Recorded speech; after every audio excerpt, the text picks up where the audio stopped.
దత్తాత్రేయ స్వామి వారి జయంతి. ఈ పవిత్రమైనటువంటి మార్గశిర పౌర్ణమి రోజున దత్త జయంతిగా జరుపుకుంటాం. ఇది పవిత్రమైనటువంటి రోజు. అత్రి మహాముని మహాపతివ్రత అనసూయ సంతానమే ఈ దత్తాత్రేయ స్వామివారు.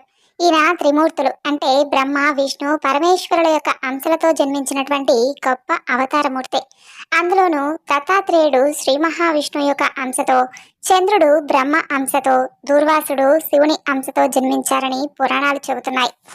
ఒకనాడు లోక కళ్యాణార్థం కోసమై నారదుల వారు ఆడినటువంటి చతురోక్తికి లోనైనటువంటి లక్ష్మీ, సరస్వతి, పార్వతీ మాతలు మహాపతివ్రత అయినటువంటి అనసూయపై ఈర్ష, అసూయ, ద్వేషాలను పెంచుకుంటారు. నారదుల వారు అనసూయ యొక్క పాతివ్రత్యాన్ని గురించి బ్రహ్మ, విష్ణు, పరమేశ్వరుడు యొక్క ధర్మపత్నుల ముందు విశేషంగా ప్రశంసిస్తాడు.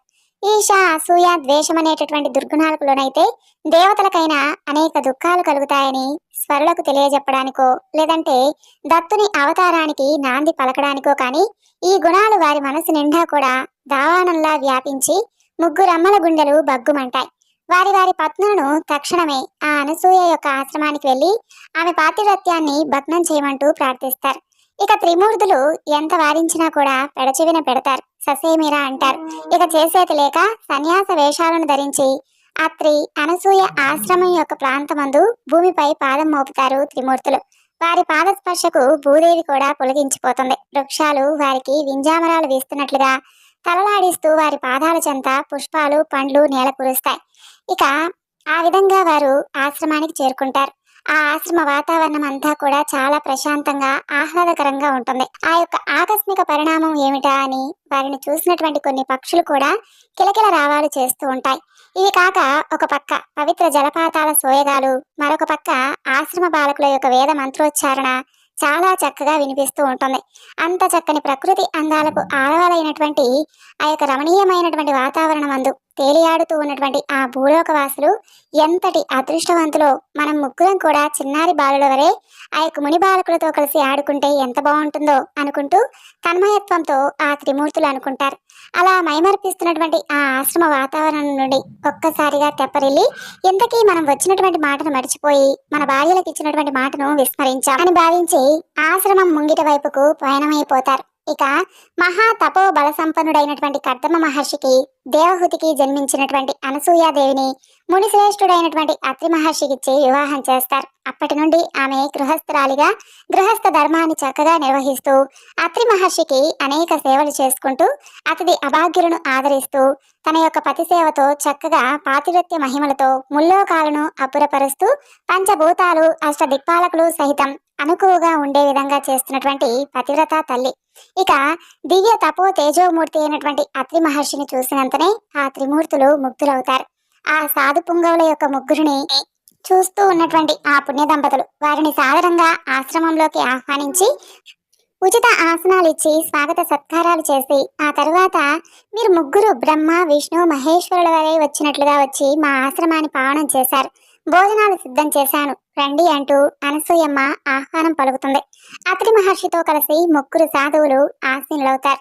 ఇక వడ్డన ప్రారంభించేందుకై సమాయత్తమవుతున్నటువంటి అనసూయతో ఆమె దుస్తులు ధరించకుండా నగ్న రూపంలో వడ్డిస్తేనే తాము భుజిస్తామంటూ వారు చెబుతారు. వారి పలుకులు ఆ పతివ్రతా తల్లికి శిరస్సున పిడుగుపడినట్లుగా అవుతుంది.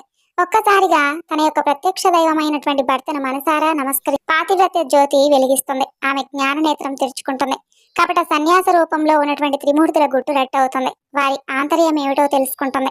పెదవుల వెంట చిరునవ్వు చెక్కు చెదరకుండా ఏమి నా భాగ్యం, ముల్లోకాలను ఏలేటటువంటి సృష్టి స్థితి లయకారకులైనటువంటి వీరు నా ముంగిట ముందుకు యాచకుల వలె వచ్చారా?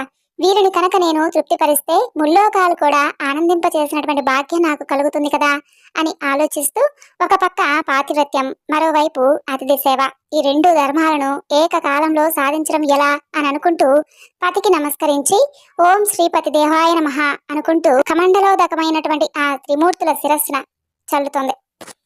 వెంటనే ఆ ముగ్గురు కూడా పసిబాలురవుతారు. వెనువెంటనే అనసూయలో మాతృత్వం పొంగి స్తన్యం పొంగుతుంది. కొంగుచాటున ఆ ముగ్గురు బాలురకు పాలిచ్చి వారి ఆకలి తీరుస్తుంది. అంతలో ఋషి కన్యలు, ఋషి బాలురు కలిసి మెత్తని పూల పానుపుతో ఊయల వేయగా వారిని జోలపాడుతూ నిద్రపుచ్చుతుంది. ఇంతటి మహద్భాగ్యం సృష్టిలో ఏ తల్లికి దక్కుతుందో చెప్పండి. ఆ వింత దృశ్యాన్ని చూసినటువంటి అత్రి మహర్షి ఒక్కసారిగా తుల్లిపడి మరలా తేరుకొని తన దివ్య దృష్టితో జరిగిందంతా అలాగే జరగబోతుందంతా తెలుసుకుంటాడు.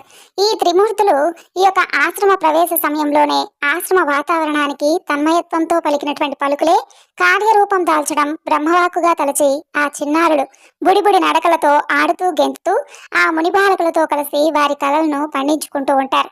మానవులకు బాల్య కౌమార యవ్వన వార్ధక్యాలలో ఆనందంగా సాగేది బాల్య దశే కాబట్టి అది మధురానుభూతిని మిగిలిస్తుంది కాబట్టి వారు కూడా చూసుకుంటూ మురిసిపోతూ ఉంటారు. కనని తల్లిదండ్రులైనటువంటి అత్రి అనసూయల యొక్క పుత్ర వాత్సల్య బాంధవ్య ప్రేమానురాగాలకు అయోనిజులైనటువంటి ఆ యొక్క త్రిమూర్తులకు చాలా కాలం పాటు కొనసాగుతూ ఉంటుంది. అలా ఉండగా లక్ష్మి సరస్వతి పార్వతీ మాతలకు భర్తల యొక్క ఆచూకీ తెలియక గుబులు పుడుతుంది. అంతలో దేవర్షి అయినటువంటి నారదుల వలన అత్రి మహర్షి యొక్క ఆశ్రమం అందు జరిగినటువంటి వింత గురించి తెలుసుకుంటారు. దాంతో అనసూయపై ఏర్పడినటువంటి ఈశ అసూయ ద్వేషాలు పటాపంచలవుతాయి. వెంటనే వారి యొక్క స్వరూపాలతోనే అనసూయ అత్రిముని యొక్క ఆశ్రమానికి చేరుకుంటారు.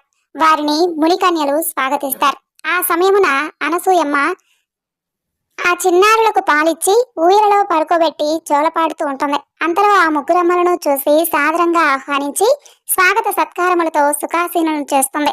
పసిబాలుల రూపాల్లో ఉన్నటువంటి వారి వారి భర్తలను చూసుకుని ప్రతిభిక్ష పెట్టమంటూ కన్నీళ్లతో అత్రి అనసూయ పాదాలను ఆశ్రయిస్తారు.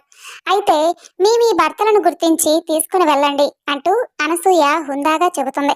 ఒకే వయసుతో ఒకే రూపుతో అమాయకంగా నోట్లో వేలు వేసుకుని అలా నిద్రిస్తూ ఉన్నటువంటి జగన్నాటక సూత్రధారులను ఎవరో గుర్తించుకోలేకపోతారు ఆ తల్లు. నీ పాతివ్రత్య దీక్షను భగ్నం చేయాలని ఈశ అసూయ ద్వేషాలతో మేము చేసినటువంటి తప్పిదాన్ని మన్నించి మా భర్తలకు దయతో వారి వారి యొక్క స్వరూపాలను ప్రసాదించమంటూ ప్రాధేయపడతారు. అప్పుడు అనసూయ మాత తిరిగి పతిని తలుచుకొని కమండలోదకం తీసి వారిపై చల్లగా త్రిమూర్తులు సాక్షాత్కరించి ఈ యొక్క ఆశ్రమవాస సమయమందు మీరు కన్న తల్లిదండ్రుల కంటే కూడా మిన్నగా పుత్ర వాత్సల్యాన్ని మాకు పంచిపెట్టారు. అయితే మీకు ఏం వరం కావాలో తప్పకుండా మేము ప్రసాదిస్తాం, కోరుకోమని అడుగుతారు. నాయనలారా, ఈ పుత్ర వాత్సల్య భాగ్యాన్ని మాకు మీరు ఈ విధంగా పంచారు, అది మాకు శాశ్వతంగా ఉండే విధంగా అనుగ్రహించండి అంటూ వరం కోరుకుంటారు ఆ దంపతులు. ఇక అనసూయ ఆ ముగ్గురిని కూడా తన పిల్లలుగా శివ విష్ణు బ్రహ్మ అంశలతో దూర్వాసుడు దత్తాత్రేయ అలాగే చంద్రుడుగా జన్మించవలసిందిగా వరం అడుగుతుంది. ఇక ఊయాలలో ఉన్నటువంటి ఆ బాలురు అత్రి అనసూయలకు బిడ్డలై కొంతకాలం పెరిగిన తరువాత బ్రహ్మ శివుడు అలాగే వారి వారి అంశలను దత్తనారాయణుడికి ఇస్తారు. అప్పటి నుండి ఆ స్వామివారు దత్తాత్రేయ స్వామివారిగా అవతారం ఎత్తుతారు. ఈ విధంగా దత్తాత్రేయ స్వామివారి జననం జరిగింది.